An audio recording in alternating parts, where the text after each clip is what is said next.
नमस्कार दोस्तों, आप देख रहे हैं मेरा यूट्यूब चैनल @teaching.8। आइए बच्चों, आपका एक नई वीडियो में स्वागत है। और हमारा चैप्टर चल रहा है बच्चों समांतर श्रेणी। और समांतर श्रेणी में बच्चों हमने पहला क्वेश्चन करा दिया है। तो बच्चों दूसरा क्वेश्चन हम देखते हैं।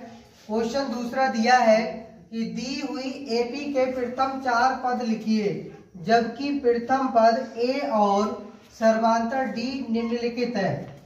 तो देखो बच्चों, पहला क्वेश्चन दिया है a बराबर 10 और d बराबर 10।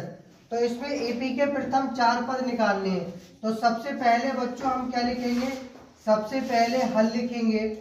और हल में 4 पद निकालने के लिए देखिए व्यापक समीकरण, एपी का व्यापक समीकरण क्या होता है। एपी का व्यापक समीकरण या व्यापक रूप कह दो बच्चों। देखो a plus D, a plus 2d, a plus 3d, a plus 4d, ऐसे हम कहाँ तक चले जाएंगे, अनंत तक चले जाएंगे। तो सबसे पहले बच्चों हमें पहला पद तो उसने दिया है, यानी कि पहला पद क्या है, तो पहला पद a बराबर 10 दिया है और d की वैल्यू दी है। तो दूसरा पद निकालना है। तो दूसरा पद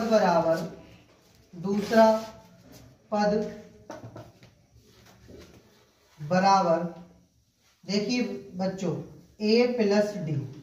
अब बच्चों a की वैल्यू कितनी है 10 और d की वैल्यू बच्चों कितनी है 10। तो 10 और 10 कितना हो जाएगा 20।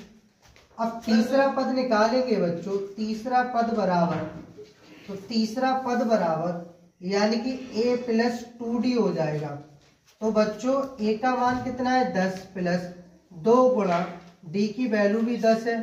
तो विच इम्प्लाइज दैट 10 प्लस 10 दुगनी 20, 20 और 10 कितना हो जाएगा 30। तो तीसरा पद कितना आया है 30। अब बच्चों चौथा पद निकालिए। तो चौथा पद बराबर a प्लस 3d। अब बच्चों a की वैल्यू कितनी है 10 प्लस 3 गुणा d का मान कितना है 10, विच इम्प्लाइज दैट 10 प्लस 10 तिया 30 बराबर कितना आएगा 30 और 10 40। तो बच्चों हमें पहला पद हमारा 10 था, दूसरा पद कितना आ गया 20, तीसरा पद कितना आ गया 30, चौथा पद कितना आ गया 40।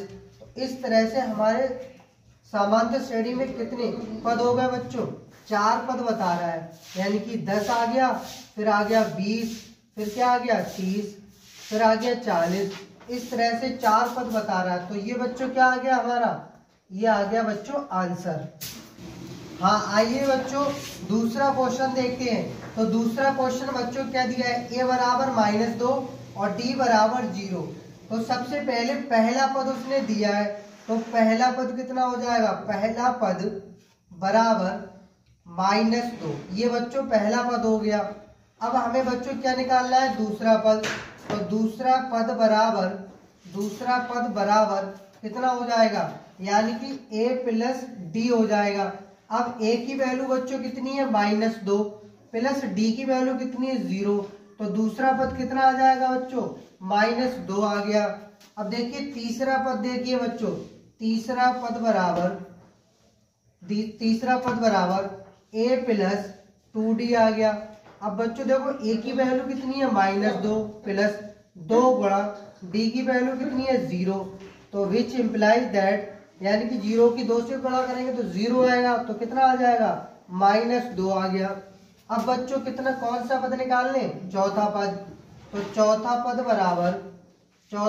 बराबर यानी कि a प्लस 3d बराबर a की वैल्यू -2 प्लस 3 गुणा d की वैल्यू 0। तो विच इम्प्लाइज दैट 2 प्लस 3 से 0 की गुणा करेंगे 0। तो विच इम्प्लाइज दैट कितना आएगा -2 आ जाएगा। क्या आएगा -2 आ जाएगा। इस तरह से बच्चों एपी हमारी क्या बनी, तो एपी एक तो आ गया -2 पहला पद, दूसरा पद भी -2, तीसरा पद भी -2, चौथा पद भी -2। इस तरह से बच्चों हमारे एपी के कितने पद आ गए, प्रथम 4 पद आ गए। बच्चों आंसर आ गया। हाँ आइए बच्चों तीसरा क्वेश्चन देखते हैं। तो बच्चों ए बराबर कितना दिया है 4 और डी बराबर कितना दिया है -3। इसमें भी एपी के प्रथम 4 पद निकालने हैं। तो बच्चों देखिए, देखो बच्चों पहला पद कितना हो जाएगा, पहला पद आ जाएगा हमारा कितना 4, उसने दिया है। दूसरा पद निकालिए, तो दूसरा पद बराबर ए प्लस डी। ए की वैल्यू बच्चों कितनी है 4 प्लस डी की वैल्यू कितनी है -3। अब बच्चों बराबर 4 प्लस माइनस की गुणा करेंगे तो -3, तो विच इम्प्लाइज दैट कितना आ जाएगा 1 आ जाएगा। हमें बच्चों कितना तीसरा पद निकालना है। तो तीसरा पद बराबर यानी कि a प्लस 2d। अब देखिए बच्चों a का मान 4 है प्लस 2 गुणा d की वैल्यू -3 बराबर। अब बच्चों 4 माइनस 3 दुगनी 6, माइनस का 6 हो जाएगा, तो कितना बचेगा माइनस का 2 बचेगा। ये बच्चों तीसरा पद आ गया। अब देखिए चौथा पद निकालिए, तो चौथा पद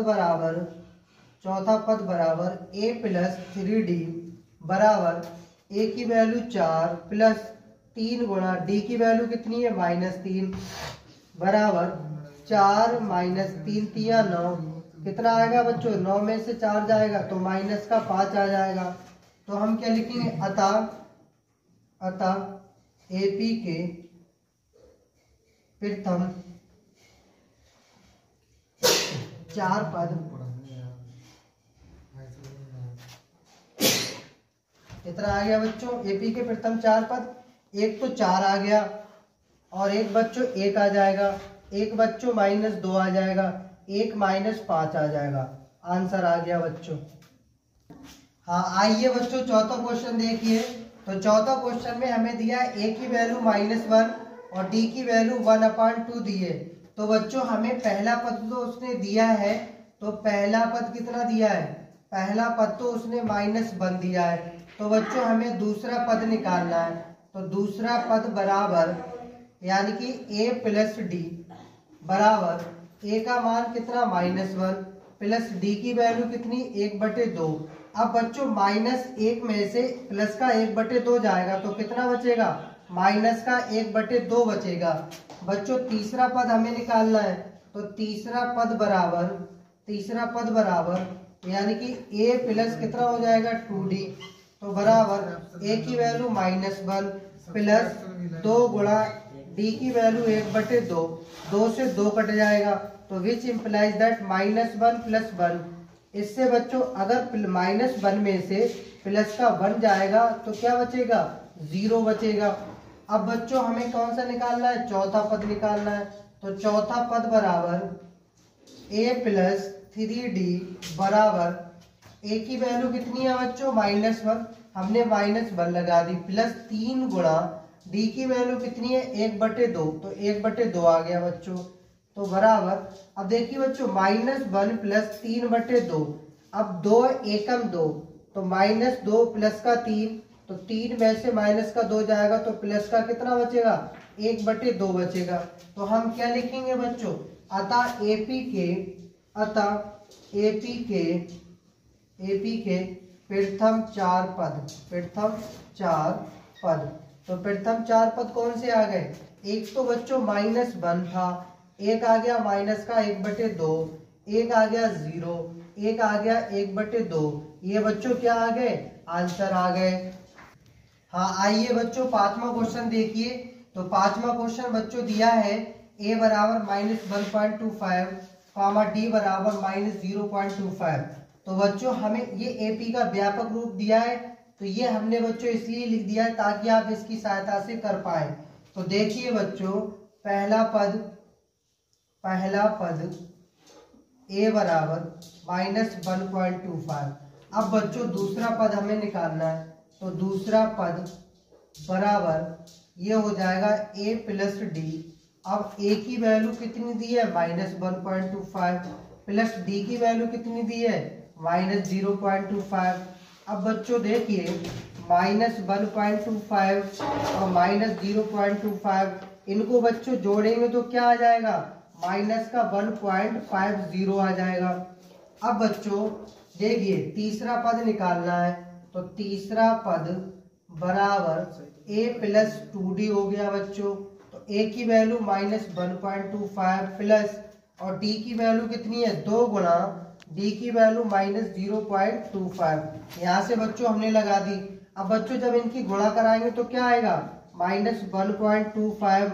और देखो बच्चों इनकी गुणा कराएंगे तो 25 दूनी 50 माइनस के 0.50। तो विच इम्प्लाइज दैट इनको जोड़ेंगे तो क्या आएगा -1 यानी कि ये आ जाएगा 75। ये आ गया बच्चों माइनस का। अब देखिए चौथा पद जब निकालेंगे तो चौथा पद बराबर कितना हो जाएगा a प्लस 3d हो गया। अब बच्चों a की वैल्यू हमें यहाँ से लगानी है तो माइनस के 1.25 प्लस 3 गुणा d की वैल्यू कितनी है -0.25। अब देखिए बच्चों बराबर -1.25। अब 3 की इनसे गुणा तो 25 3 75 माइनस का 0.75। अब 1.25 और 0.75 को जोड़ेंगे तो माइनस का 2.00 बन जाएगा बच्चों। 2 बन गया। अब लिखेंगे अतः एपी के प्रथम 4 पद। अब कौन कौन से 4 रह गए? तो पहला पद हमारा बच्चों कितना है -1.25। दूसरा पद कितना आया -1.50। तीसरा पद कितना आया 1.75 आ गया। चौथा पद कितना आ गया 2 आ गया। यानी कि ऐसे कर 2.00। तो ये बच्चों क्या आ गए एपी के प्रथम 4 पद आ गए। हाँ आइए बच्चों हम क्वेश्चन तीसरा देखते हैं। तो सबसे पहले बच्चों इस क्वेश्चन को हम पढ़ेंगे कि क्वेश्चन हमसे क्या कह रहा है, तब हम उसका आंसर कर पाएंगे। तो सबसे पहले बच्चों हमें क्वेश्चन पढ़ना चाहिए। तो क्वेश्चन तीसरा दिया है कि निम्नलिखित में से प्रत्येक एपी के लिए प्रथम पद तथा सर्वांतर लिखिए। यानी कि प्रथम पद यानी कि ए की वैल्यू निकालनी है और सर्वांतर का मतलब हमें डी की वैल्यू निकालनी है। तो सबसे पहले आइए क्वेश्चन बच्चों हमें दिया है कि 3, 1, -1, -3। तो देखिए बच्चों हल प्रथम पद देखिए। तो प्रथम पद ए बराबर 3 हो गया। अब बच्चों सर्वांतर निकालने तो सर्वांतर डी बराबर, देखिए जब भी हम बच्चों सर्वांतर निकालेंगे तो कैसे निकालेंगे, यानी कि अगले वाले पद में से पहला पद घटाकर। अगर हमें डी निकालना तो 1 में से इस वाले पद में से ये पद घटाकर और इस वाले पद में से ये पद घटाकर और इस वाले पद में से ये पद घटाकर, इस तरह से बच्चों हम डी की वैल्यू निकालेंगे। तो बच्चों डी की वैल्यू निकालेंगे तो 1 में से ए 3 को घटाकर तो 1 -3। अब -3 में से 1 जाएगा तो डी की वैल्यू क्या आ जाएगी बच्चों -2 आ जाएगी। ये बच्चों क्या हो गया आंसर हो गया। हाँ आइए बच्चों क्वेश्चन नंबर दूसरा। इस क्वेश्चन में भी बच्चों हमें सर्वांतर निकालना है और प्रथम पद निकालना है। तो वही प्रोसेस रहेगी जो पहले वाले क्वेश्चन में थी बच्चों। तो हमें सबसे पहले क्या लिखना है हल लिखना है और हल में एक बार इस क्वेश्चन को उतारना है -5 -1 3, 7। अब बच्चों हमें पहला पद निकालना है। तो प्रथम पद क्या हो जाएगा बच्चों, प्रथम पद ए बराबर पहला पद तो हमारा बच्चों यही हो जाता है शुरू का। तो प्रथम पद कितना हो गया -5 हो गया। अब बच्चों हमें क्या कहना है सर्वांतर निकालिए। तो सर्वांतर मतलब क्या निकालना है डी की वैल्यू। तो सर्वांतर डी बराबर, अब देखिए दूसरे पद में से पहला पद घटाकर और तीसरे पद में से दूसरा पद घटाकर चौथे पद में से तीसरा पद घटाकर निकालते हैं डी। तो सबसे पहले हमें दूसरे पद में से पहला पद घटाकर निकालिए। तो -1 में से क्या निकालना है -5 निकालना है। ठीक है तो -1 माइनस क्या हो जाएगा +5। अब 5 में से -1 जाएगा तो क्या आएगा 4। ये बच्चों क्या आ गया सर्वांतर आ गया, आंसर आ गया बच्चों। हाँ आइए बच्चों क्वेश्चन तीसरा देखते हैं। तो क्वेश्चन बच्चों दिया है 1/3, 5/3, 9/3, 13/3। अब बच्चों पहला पद निकालना है। तो पहला पद तो बच्चों हमारा ये हो जाएगा और जब डी निकालेंगे यानी कि सर्वांतर निकालेंगे तो इसमें से ये घटा देंगे दूसरे पद में से पहला पद, तो प्रथम पद बराबर 1/3 हो गया।